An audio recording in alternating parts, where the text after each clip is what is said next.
Good evening, everyone. My name is Zdenek, and I am the person behind this YouTube channel. And you may also know me from Zdenek's English podcast. And as always, on Wednesday evening at 6 o'clock p.m. Central European time these days, I record a weekly lesson with one of my students, with one of the members of the Achievers Chamber. And these members take turns. I'm going to repeat this. It's not compulsory. So there are some people, some members of the Achievers Chamber who don't want to go live on YouTube because they just don't feel like it, or whatever reasons they have. This is not compulsory. This is only for people who are willing to do it, let's say, who are willing to speak to me online like this. And the show, I say show, it's a lesson. It's called Interactive English. And that's because I would like to get people in the comments involved. And obviously, I'm trying to do my best to give enough space to my student as well, because as a teacher, I know this is important, but it's hard as well, because whenever I record a podcast or a YouTube video, I feel like a little bit of pressure of trying to keep it going. Yeah. So bear that in mind. But as always, there will also be a feedback part at the end of this lesson. Now, this one starts a little bit late, so we might make it a little bit shorter than usual. And today's topic is is not an easy one, I have to say. And I think I chose the right person to talk about it. Hi, Monika, how are you? Hi, Zdenek. I'm fine. I hope I didn't suggest too difficult topic for us. So What I will say, Monika, okay, so you let the cat out of the bag. It was your suggestion. But to be yeah, honest, I will always agree to do something like this, because I feel like we don't talk about this enough. Yeah. And there are all sorts of ways we can talk about this. And people are also getting tired of it. Let's be honest. A lot of people are getting tired of it. A lot of people stop talking. It's like COVID. It's exactly the same. At first, everybody was like talking about it and exchanging their opinions and whatnot. And then no one wanted to talk about it. It became the elephant in the room, right? right. So this is where Yeah, I stand. I let the cat out of the bag, but usually you let students choose the topic. Yeah, so I think it's not surprising for the listeners. Yeah. But often what happens, Monika, is that the students are like, I don't know what to choose. So I'm like, okay, I suggest something, but I want to choose something these days for this specific YouTube lesson to make the student feel as comfortable as possible, because it's not easy to do a YouTube live. There's pressure. All eyes are peeled. There are people watching us live. You say something, it might not go down as well as you intended it, and that applies to me too. So I understand that it is not easy. That's why an easier topic, something personal, usually works really well. So it's something, a hobby, an interest that my student has, or a personal experience. Yeah. So this is my approach these days, and I think it works quite well. Yeah. So let's go, Monika. Let's do this. Yeah. We've got some comments to start with from Damian, a recently, what am I saying? A recent member, no, a new member of the Achievers Chamber who has joined recently. That's the way to say it. Hi. And he is from Poland, and we all know how Poland feel about this war. So here are comments from Damian. And we have got Volt here, who is talking to us directly from Kiev. Hi, Volt.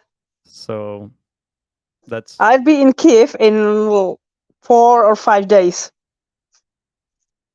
Mm-hmm. Okay, Monika. So the first question I have for you is, we have said this before many times, but I feel like we always need to say it. Why are you qualified to talk about this subject? Because I've been to Ukraine at least 27 times, maybe more times.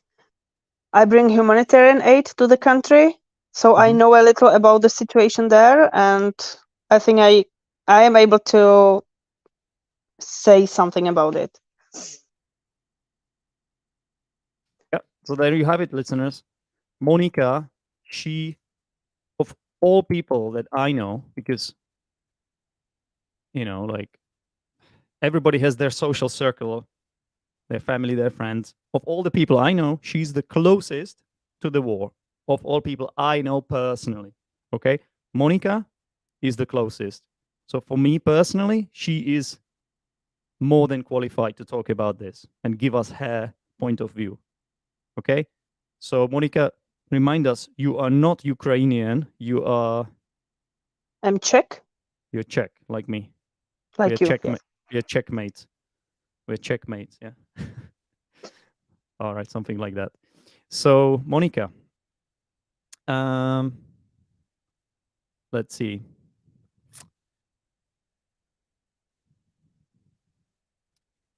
One second. I'm sorry. I want to ask you because the title of this live is the title of this live is Life in Ukraine During the War. And I think we want to look at it from the point of view of the people, the impact it has on the people, the Ukrainian people. Yeah. And that's because you see this face, you see this firsthand. You see the people, you talk to them. Am I right? Yes, you are right. So you have got a lot of sort of anecdotes and stories to tell, and you sort of soak up that mood and everything, and you have to empathize. And I don't know what. Yeah. I didn't realize that I soaked up this mood for such a long time. Okay. But then some people told me that I did it, like it happened. It happened to you. So not sometimes, but most of the times I react to the situations just like Ukrainians. People who go there know what I'm talking about, or who live there. Like there's a difference between people who spend all their life in peace or peaceful country. Not peaceful country, I said it wrong. Sorry, guys. A country where there's a peace. Yeah. Yeah. Like without war, no war there. Yeah. We understood that. Yeah. Yeah. And those who either directly have to live in a country where it's war, or at least they go there from time to time, and who got used to the situation there. Yeah. So yeah. Yeah. So again, I can imagine that you have got a pretty good insight into how the people feel, because let's be honest, most of us, we just see what's in the media. Yeah. Let's be honest. Most of here, I'm in Vietnam now, but let's talk about Europeans, because most of the viewers I have and the Achievers Chamber members are from Europe. Okay. So I think most of us just get the news from the media, right? But you have different kind of experience. So next question for you, Monika, is had you ever visited Ukraine before the war started last year? No, I hadn't. I had traveled around Europe before the war, European Union countries, yeah, but not around the whole Europe, like around continent. So my first visit of Ukraine was 1 month after the war started. Yeah. But this would be the follow-up question. Can you compare, or at least imagine, so you will have to imagine how it is different now? Like, it's a big question. I know it's a huge question, right? It's But difficult is for it? me because I don't know what it looked like before the war. Yeah. But well, it has changed. It must have changed. I had to say it like this because I'm not sure. Yeah, a lot. Mhm. Just like I think it's enough to just imagine our country, how it would change if Yeah. a war started. Yeah, people used to think about ordinary things. They used to solve ordinary problems, just like us. And now they need to think of how to It's like a survive. it's like Yeah, a switch. They need to switch, it's like a like, switch. Yes, to the survival mode. yes, Yeah. It's like you said it perfect. Yeah. it's like, okay, for those of us who cannot imagine it, because we just see it in the media, and it's very different. I think it's like, this is like a distant thing. It's the same when we see war somewhere in the Middle East or something. It's very distant, right? Unless you hear the bombs, or you are afraid that it could land on your backyard, Mhm. the missile or whatever. It's Yes, never the same, is it? It's never the same, Monica. definitely.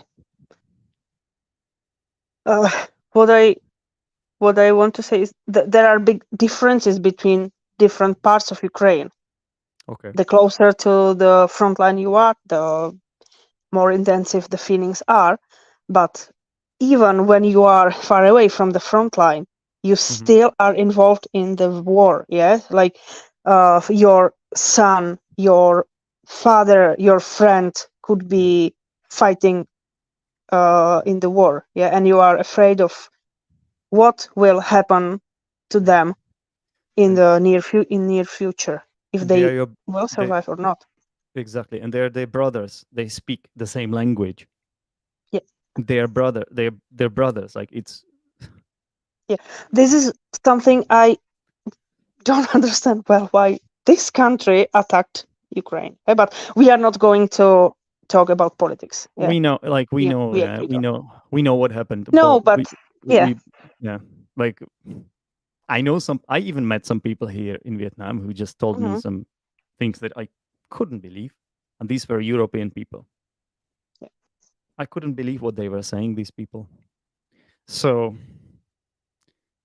what I will say, if it's for like Czech people, most Czech people, like the vast majority of Czech people, Polish people, people that live closer, Baltic states, we, Monica, will you agree with me that we see this a bit differently from the Mhm. rest of Europe, from anything like, We are basically, closer to it. Yeah. yeah, but also I think it's that experience after the Second World War, because when the world was divided by the Berlin Wall, and anything east of the Berlin Wall obviously was under the influence of the Soviet Union. Yeah, communism. All these countries, as far as I know, had to live through about 40 years of communism. Mhm. Yeah, and anything west of that Berlin Wall, that was capitalism. So I feel like people don't have that experience. Those people west of the Berlin Wall, so cannot, they don't feel it as we do. Would you Mhm. agree, Monica? I would definitely. I would. I I'm would not agree. saying everyone, by the way. Yeah? I'm not saying everyone. I don't want to paint everybody with the same brush. And also, Most of like, the people.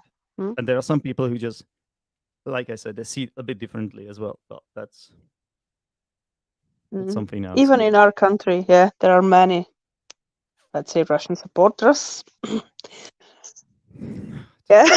So, but most of the people see it in a These similar way. people, most of these people, they're just like supporters of conspiracy theories and things like that. Like, from what I Mhm. understand, or people who just sort of, they have failed in their life, most of them, or there's something is wrong with their life, and this is like the way to sort of uh, rebel, or just be different,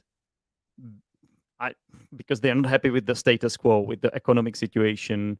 Like if you're not happy with the economic situation, if you're really sort of feeling the impact, then you're gonna blame anything, right? You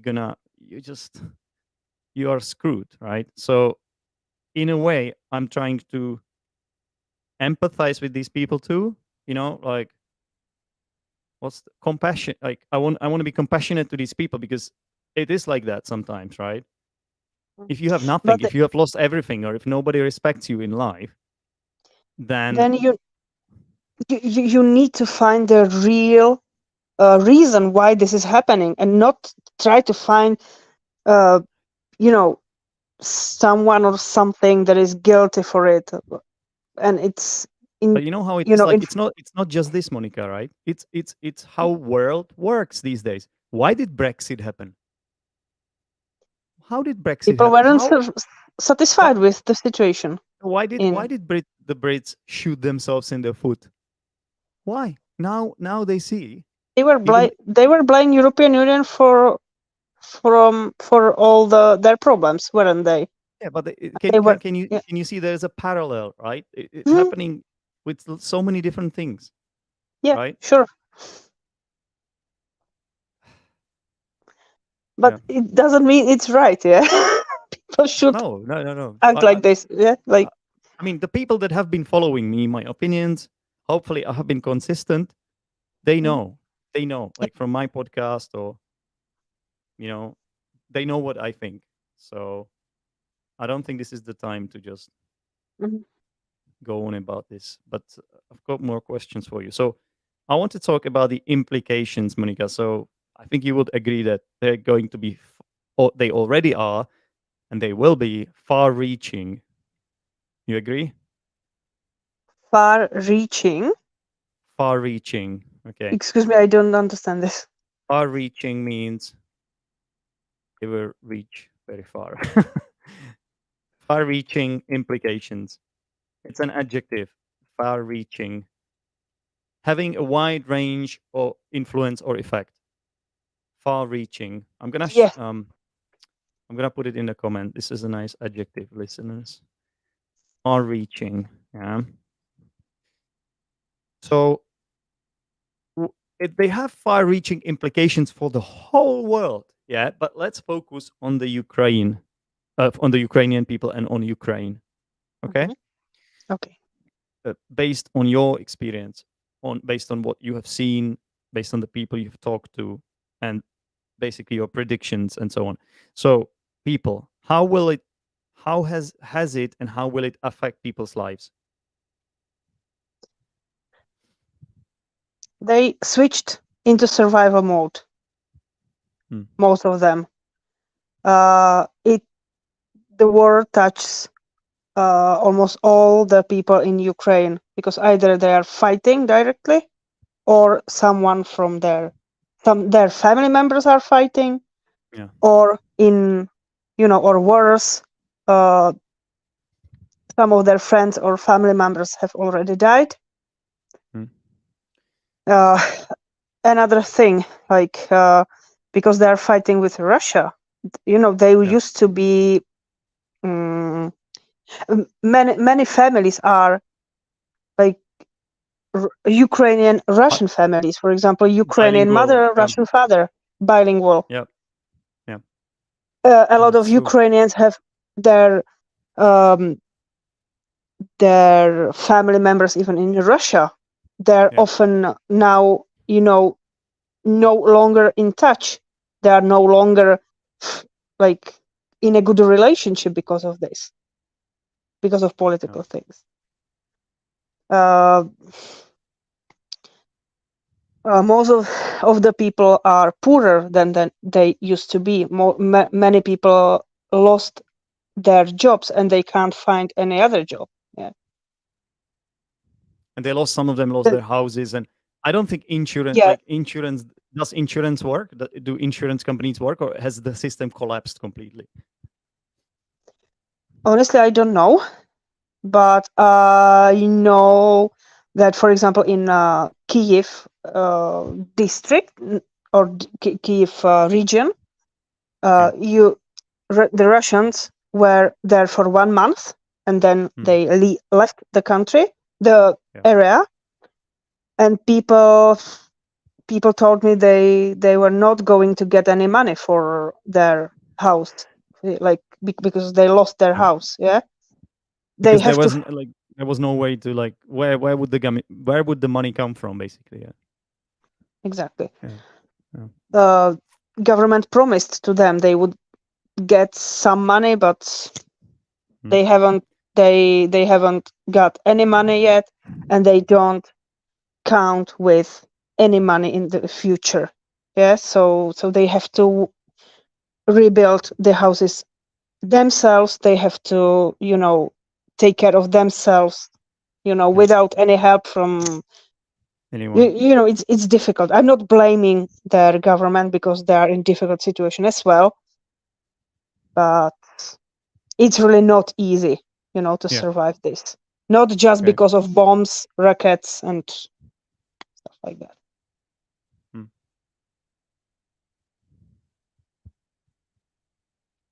Okay. So Walt says it is sometimes psychologically difficult to keep living an ordinary life. Yeah. So definitely. Would you when you count with a rocket that can fall on you anytime, when soldiers can come to your village or town or city anytime and you can do nothing about it, it's really difficult. Yeah. Especially when you have children or, elderly or older family members that are that can't defend themselves at all.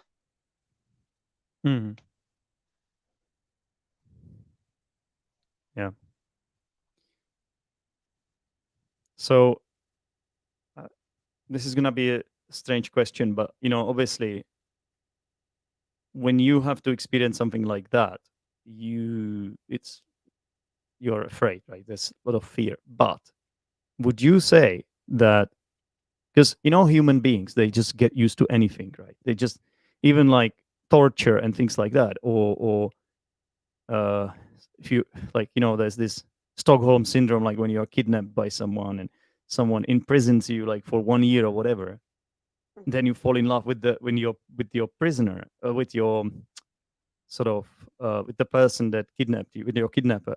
So does it mean like the Ukrainians have sort of like numbed it? Has it numbed them, and they just have they become like numb in their feelings? So is there still fear, and do they still have the same emotions as they did at the beginning, or no, is it more not like at all? That's a very good question. Then there's a big difference between times when the war started and now. When the war started, everyone was scared. We used to meet soldiers. When you go across Ukraine or through Ukraine, there are some, they say, block posts. It's like Volt knows. It's military checkpoints on the roads. They stop you, check your passport. They check if you have guns, stuff like that. And at the beginning of the war, they were scared. You moved in a wrong way, and they like were about to.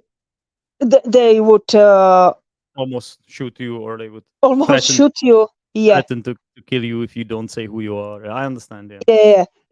And now, not just situation on the checkpoint, but everywhere. Like people got or did get used to it. Yeah. People. I still can't believe how strong Ukrainians are. But they really, in a way, it's also terrifying, isn't it? Like how long you have to normal thing, just like you said. Yeah, it's terrifying. Like it's not right. Yeah. You can't keep being scared. It would kill you. You kind of have to. Yeah.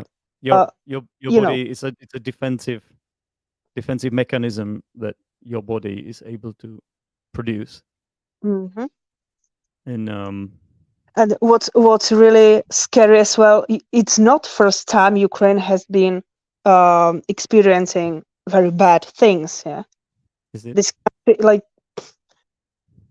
it has experienced more bad things, like 2 world wars. Yeah, 3 times they had nothing to eat. I don't know how to say it in English. Like Famine.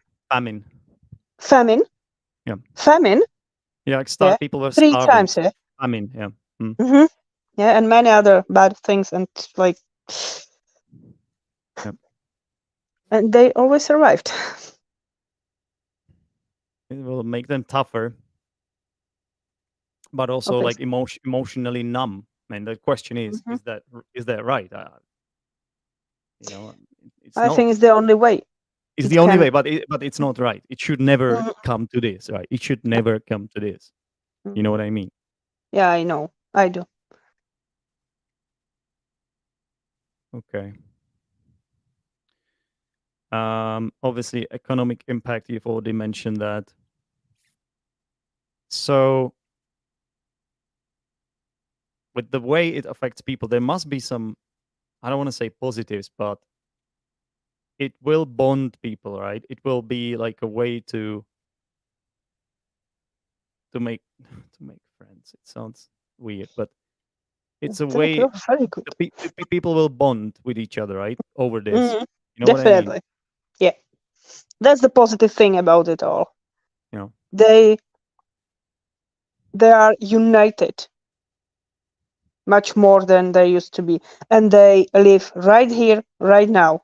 They don't take things for granted any longer. Yeah. But they live in the present. Yeah. They have to. They don't have a choice. Yeah. And in the end, for example, I can say even now that I live, I don't know if I can say deeper life. No, Yeah. that More yeah, fulfilling. You could say a more fulfilling life. more Fulfilling life. fulfilling life than Yeah. before the war. Because of you getting involved in this, and Mhm. it gives you this sense of satisfaction that you have helped people, and it's a great feeling, right? That you have been very, very And brave enough they to do this and useful. Like it must be an amazing feeling. that's one thing. Another thing, that I'm not just helping people, but they are helping me as well. In what way? Like whatever happens to me, I have always someone to call for help, and they always are willing to help me. Yeah. Well, There, typically problems with the car. Yeah. Many people offer or are offering to me that I can sleep in their houses. mhm. Yeah. I Yeah. have friends across the whole country, and I would say better friends than I have ever had in the Czech Republic. Not That's because the Czechs are somehow worse, yeah. no, but But because I totally understand, because like yeah, that's what happens if you go through something yeah, together. That's why it's harder to make friends, in my opinion, at an older age. You usually have best friends like from your childhood, or from school, or from university, or something like that, because you had to go through that experience of studying together and all those exams, and you bonded over that, right? So if you go through something as difficult as this, then obviously any friendships that you make along the way will be 10 times or 100 times stronger, right? I think that's quite obvious thing. Yeah. So what about the international relations? So is it as simple as it's like terrible relations with Russia now, of course, and better relations with Europe, or is it more complex than that? definitely it's more complex because there are mixed families there. So many of them are still like in a good relationship. Many of them Yeah, are not. Yeah, it yeah, changed a lot. But Ukraine, as far as I know, Ukraine has good relationship with European Union. You know, they had oh, they had no, it's been a long time since then. They started to have good relationship with European Union, at least since 2014. Remember Maidan? They were fighting for freedom. They were fighting for. They wanted to join European Union. Yeah. Yeah.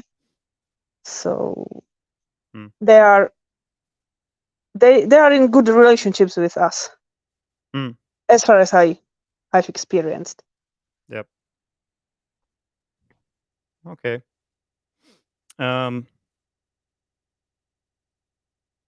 What about like the countries? Obviously, it's war torn. You know this adjective, a war torn country.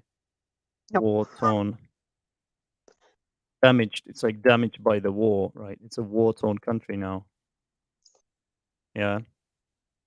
So, is there any way like country can be rebuilt in the future? You think? It's like country devastated by war, right? So we talk about cities, destroyed buildings, cultural heritage, and things like that, and maybe the landscape too. I don't know. Of course, it will be rebuilt. How long will it take?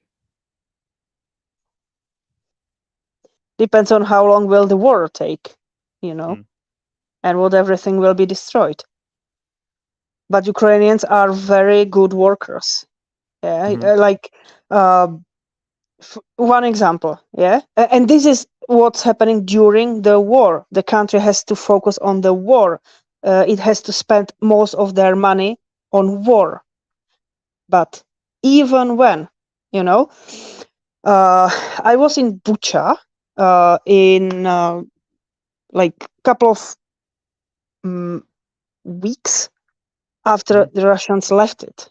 Yeah, it was like it wasn't completely destroyed. There were other towns like Borodyanka. That this one was almost completely destroyed. But there was a lot of damage in all the towns. Like Bucha, Irpin, Hostomel, Borodyanka. It's all near Kiev. Yeah, Kiev area. And I went there again after 2 months. The situation was absolutely different. Like most of they repaired a lot of buildings within just 2 months. Like I was like, am I in a different city? Wow, big up to you guys. Like that was my thoughts. Yeah, they did a lot during just 2 months, a lot of work. So I think that once the war stops, they will rebuild their country very quickly. Like they are not lazy, Oh, nobody's suggesting that. I'm just like wondering like what it takes. Like, of course, it's about money, but it has to be about a lot of volunteers as well, and Ukraine is full of volunteers. And it must be just like that psychological sort of. Maybe this is what helps them sort of to keep going, right? I don't know. Just, they have a reason, to sort of to volunteer, live. of course. Yeah. Mm-hmm. To work on that again and rebuild the country. Yeah, they don't want to live in destroyed country. Of course not. Of course not. So, I suppose I'm going to ask the last question here. Is there enough support, in your opinion? There's a mistake here. Okay, well, let me write it again. Is there enough support, or is the support dwindling, Monika, as people are getting tired of the subject? Definitely the second option. Like it's dwindling. It's dwindling, dwindling, less. Yeah. Dwindling. Yeah, it's dwindling. Dwindling. Dwindling. Mm-hmm. Yeah, reducing in strength. Yeah, it's dwindling. Dwindling. Mm-hmm. It's dwindling. Dwindle. Yeah. Mm-hmm. it's more and more difficult, even for me as an ordinary volunteer, to collect enough humanitarian aid to be able to go. Yeah. Mm. I don't blame people. Everyone has got enough of the war, but the war is unfortunately going on still. So yeah, And but I was nobody knows when it ends. It's impossible to predict. yeah, but I was when it all started, I was very well surprised by how many people started to help in many different ways. Hmm. And I'm very proud of people who help Ukraine. Yeah. And of But I the think that was numbers. absolutely. But I think it was easier to help at the beginning because like there was sort of more, I don't know, like willingness to help. But now like it's everybody's tired of this. Everybody feels the impact as well. You know how it is. No, people don't want to like hear about the fact that they are still way worse off than you. That nobody wants to hear that. No. They're just looking at their own wallet, at their But own unfortunately, there are budget, many of right? them are, but unfortunately, many of them are not just not willing to help, but they are in trouble as well, like many people. Yeah, Yeah. no, So that's this true. this is Yeah. I should say that as well. Yeah, absolutely. In a different way, but yeah. incomparable with what people in Ukraine are getting through.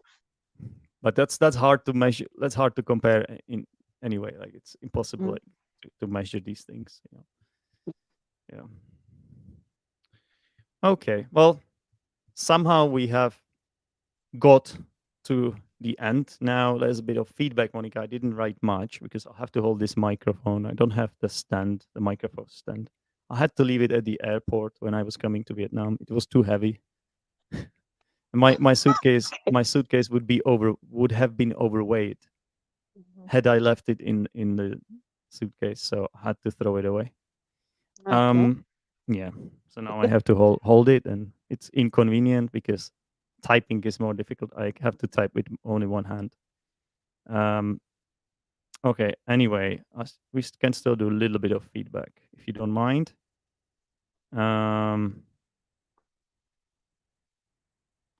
Here we go. No, it's not the right thing, is it? No, it's the wrong thing. My bad. It should be this. Yep. Okay. So I made like only a few notes. So there's one thing I realized that you use this preposition in a weird way. To Kiev. But I didn't say I've been in. I will be in Kiev in 5 days. I Did you remember say me that? saying that. Did you say that? Yes, yes. I'll be in Kiev in 5 days because maybe I'm going to go there. Okay. I must have misheard it then. That's fine then. That's fine. That's if it's your plan, you could say I'm going to be in Kiev in 5 days, or yeah, I will be in Kiev in 5 days. I think it might work too. Okay, I'll delete this one. I don't know what you were talking about, but it must have changed a lot. Do you remember what we were talking about there? Sure. The country before and after the war. Yeah, and I like how you use this modal verb must with have and past participle. It's a difficult structure, and only a really high level learners can use it effectively. This is something that Czech students, for some reason, can't use, but I don't know why. But it's not difficult, is it? No, it's not. It's not. Czech You students. just yeah. Sometimes, yeah, you're right. But advanced students should have a good command of it. So if you say it must have changed a lot, does it mean that you believe that it changed a lot, or you're not sure if it changed a lot? I believe it changed a lot. Are you quite sure about? Are you quite I'm sure? quite sure. But is this 100%? No. No, it's not Maybe 95%. Yeah. 99, yeah, 95. It's just you are convinced, but it doesn't have to be true. Okay. This word, remember what it means? Famine.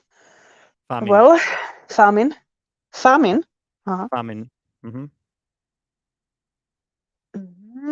Nope. Okay, Sorry. so it's another word for it is like hunger, like shortage of food. Yeah. A situation in which there's not enough food for a great number of people, causing illness and death, things like that. Yes. Okay. It depends on how long will the war take. The war will take, right? Exactly. So it's an indirect question. So it depends how long the war will take. Okay. How would you pronounce this word anyway? War. Right. What? War. British War. English war, no r, if you want to sound British. If not, then you could sound more American by saying war. Or Scottish people, like rhotic languages would pronounce the r. So not only Americans, but in Scotland, Northern Ireland, places like that, Ireland. Yeah. War. Yeah. Okay. I don't know how to, I'm sorry, I don't know how to spell the name of the You city. spelled it right. Yeah. Okay. Well, I got lucky, I guess. I was in Bucha in, Bucha. I promised here you said it like this. Bucha. Okay, Bucha, in a couple of weeks. Without in. Yeah. So, Sorry. no, you don't Couple have to of weeks apologize. after. But what would be a better preposition there? Maybe with a preposition. I was in Bucha a couple of weeks after No, Russians left it. I would use a preposition. So what's the preposition we use for duration, Monika?